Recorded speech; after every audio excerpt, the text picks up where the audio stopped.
তো বিশ্বনবী একদিন ফজরের সালাত শেষে লুকিয়ে লুকিয়ে মক্কার সবচেয়ে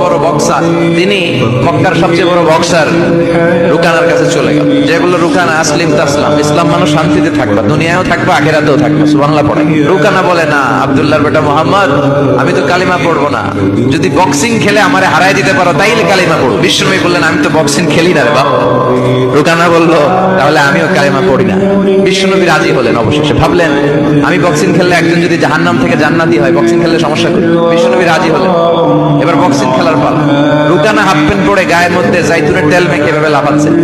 আপনারা রেসলিং খেলা দেখছেন? তেল মেখে পজিশন নেয় মারার জন্য প্রতিপক্ষ।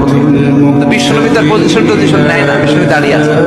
রুকানা বলল, মোহাম্মদ, আমি লাফাচ্ছি, তুমি লাফাও না কেন? তুমিও লাফাও। বিশ্বনবী বললেন, না আমি লাফাই না, কারণ আমি সেলাইবিহীন লুঙ্গি পরি। সেলাই ছাড়া লুঙ্গি পরে যদি কেউ লাফায়, বাতাসে সতর খুলে যাওয়ার সম্ভাবনা আছে।